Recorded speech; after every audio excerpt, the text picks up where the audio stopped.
ಈ ಮನವಿಯನ್ನು ಸ್ವೀಕಾರ ಮಾಡಲಿಕ್ಕೆ ಬಂದಿರುವಂತ ಗೌರವಾನ್ವಿತ ಮುಖ್ಯಮಂತ್ರಿಗಳಾದ ಸನ್ಮಾನ್ಯ ಡಾಕ್ಟರ್ ಜಿ ಪರಮೇಶ್ವರ್ ಅವರನ್ನು ನಾನು ಅತ್ಯಂತ ಗೌರವಪೂರ್ವಕವಾಗಿ ಸ್ವಾಗತಿಸ್ತಾ ಇದ್ದೇನೆ. ಅವರೊಂದಿಗೆ ಮತ್ತೊಬ್ಬರು ಬಂಗಾರಪೇಟೆಯ ಶಾಸಕರಾಗಿರುವಂಥ ಗೌರವಾನ್ವಿತರು ನಮ್ಮ ನಾರಾಯಣ ಸ್ವಾಮಿ ಸರ್ ಅವರು ಕೂಡ ನಮ್ಮ ನಡುವೆ ಇದ್ದಾರೆ. ಬಹುಶಃ ದಲಿತ ಚಳವಳಿಯ ಇತಿಹಾಸವನ್ನು ನಾವು ಗಮನಿಸಿದಾಗ ಚಳವಳಿಯ ಆರಂಭ ಘಟ್ಟದಲ್ಲಿ ನಾವು ಹಮ್ಮಿಕೊಳ್ಳುತ್ತಾ ಇದ್ದಂಥ ದೊಡ್ಡ ಕಾರ್ಯಕ್ರಮಗಳಾಗಿರ್ಬೋದು ಅಥವಾ ಯಾವುದೇ ರೀತಿಯ ಕಾರ್ಯಕ್ರಮಗಳಿಗೆ ಒತ್ತಾಸೆಯಾಗಿ ನಿಂತಂಥವರು ನಮ್ಮ ಮಾನ್ಯ ಉಪಮುಖ್ಯಮಂತ್ರಿಗಳ ತಂದೆಯವರಾದಂಥ ಪೂಜ್ಯ ಗಂಗಾಧರಯ್ಯ ಅವರನ್ನ ನಾವಿಲ್ಲಿ ನೆನಪು ಮಾಡಿಕೊಳ್ಬೇಕಾಗುತ್ತೆ.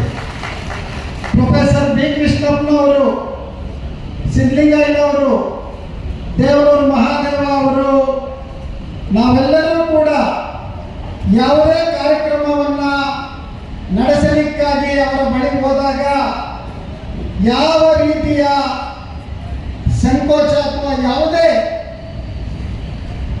ಒಂದು ಅಸಡ್ಡೆಯನ್ನ ತೋರದೆ ಅತ್ಯಂತ ಉದಾರತೆಯಿಂದ ಒಂದು ಮಾತೃ ಹೃದಯವನ್ನು ಹೊಂದಿದಂಥವರು ಗಂಗಾಧರಯ್ಯನವರು ಅನ್ನೋದನ್ನು ನಾವು ಅರ್ಥ ಮಾಡ್ಕೊಳ್ಬೇಕು. ಬಂಧುಗಳೇ, ಈ ರಾಜ್ಯದಲ್ಲಿ ಸುಮಾರು 101 ಜಾತಿಗಳು ಪರಿಶಿಷ್ಟ ಜಾತಿಯ ಪಟ್ಟಿಯಲ್ಲಿದ್ದಾವೆ. ಸುಮಾರು 51 ಪರಿಶಿಷ್ಟ ಪಂಗಡದ ಪಟ್ಟಿಯಲ್ಲಿದ್ದಾವೆ. ನಾವು ಪರಿಶಿಷ್ಟ ಜಾತಿಯವರು 1,30,00,000 ಹತ್ರ ನಮ್ಮ ಜನಸಂಖ್ಯೆ ಇದೆ. 51 ಜಾತಿಗಳಿರುವಂಥ ಪರಿಶಿಷ್ಟ ಪಂಗಡದಲ್ಲೂ ಕೂಡ ಸುಮಾರು 60 ಲಕ್ಷಕ್ಕೂ ಮೇಲ್ಪಟ್ಟು ಜನಸಂಖ್ಯೆ ನಮ್ಮದಿದೆ.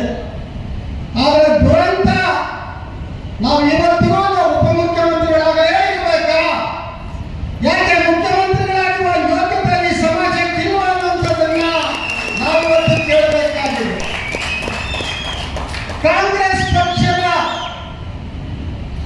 ಅದರ ಅಡಿಪಾಯ, ಅದರ ಬುನಾದಿಗೆ ದಲಿತರು, ಅಲ್ಪಸಂಖ್ಯಾತರು ಮತ್ತು ಹಿಂದುಳಿದ ವರ್ಗಗಳು ಅನ್ನೋದನ್ನ ಕಾಂಗ್ರೆಸ್ ಪಕ್ಷ ಪರಿಗಣಿಸಬೇಕಾಗಿತ್ತು. ಅಂದ್ರೆ ಯಾಕೆ ಆಗ್ತಾ ಇಲ್ಲ? ನಾವು ಕೇವಲ ವೋಟ್ ಬ್ಯಾಂಕ್ಗಳಾಗಿ ವೋಟ್ ಹಾಕದೆ ನಮ್ಮ ಕಷ್ಟನ, ಈ ಪ್ರಶ್ನೆ ನಮ್ಮ ಮುಂದೆ ಇದೆ. ಈ ರಾಜ್ಯದಲ್ಲಿ ಲಿಂಗಾಯತ ಸಮುದಾಯ, ಒಕ್ಕಲಿಗ ಸಮುದಾಯ, ಬ್ರಾಹ್ಮಣ ಸಮುದಾಯ ಮತ್ತು ಹಿಂದುಳಿದ ಸಮುದಾಯಗಳು ಈ ರಾಜ್ಯದ ಮುಖ್ಯಮಂತ್ರಿಗಳಾಗಿದ್ದಾರೆ. ಆದರೆ ಯಾಕೆ ದಲಿತ ಸಮುದಾಯ ಇವತ್ತಿಗೂ ಕೂಡ ಮುಖ್ಯಮಂತ್ರಿಗಳಾಗೋದಕ್ಕೆ ಅವಕಾಶ ಆಗಲಿಲ್ಲ? ದಲಿತ ರಾಜಕಾರಣ ಯಾಕೆ ಅದನ್ನ ಆ ಬಗ್ಗೆ ಗಂಭೀರವಾಗಿ ಚಿಂತನೆ ಮಾಡ್ತಾ ಇಲ್ಲ? ಇದರ ಬಗ್ಗೆ ನಾವು ಯೋಚನೆ ಮಾಡಬೇಕಾಗುತ್ತೆ. ಬಹುಶಃ ಮುಂದಿನ 2028ರ ಚುನಾವಣೆ ಅದು ದಲಿತ ಮುಖ್ಯಮಂತ್ರಿಯ ಚುನಾವಣೆ ಆಗಿರುತ್ತೆ ಅನ್ನೋದನ್ನ ನಾವೆಲ್ಲರೂ ಕೂಡ ಇವತ್ತು ಅರ್ಥ ಮಾಡ್ಕೊಳ್ಬೇಕಾಗುತ್ತೆ. ನಮ್ಮ ಉಪಮುಖ್ಯಮಂತ್ರಿಗಳು ಇದರ ಬಗ್ಗೆ ಗಂಭೀರವಾಗಿ ಚಿಂತನೆಯನ್ನ ಮಾಡಬೇಕು. ನಾವು ಯಾವ ಸಮಾಜದ ವಿರೋಧಿಗಳಲ್ಲ, ಯಾವ ಜಾತಿಯ ವಿರೋಧಿಗಳಲ್ಲ.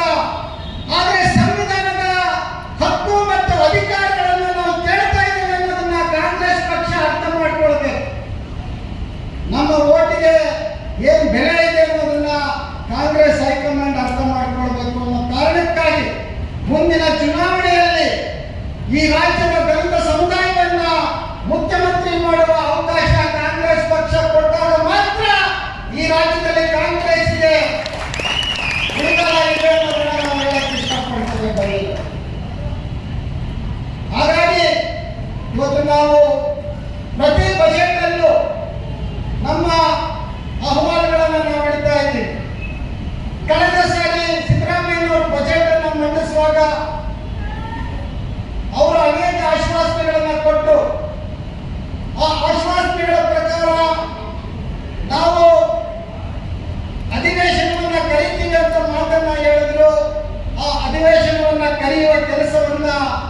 ನಮ್ಮ ಉಪಮುಖ್ಯಮಂತ್ರಿಗಳು ಮಾಡಬೇಕು ಅಂತ ಹೇಳಿ ನಾನು ಈ ಸಂದರ್ಭದಲ್ಲಿ ಅವರ ಮುಂದೆ ಈ ಹಕ್ಕನ್ನು ಮಂಡಿಸ್ತಾ ಇದ್ದೇನೆ.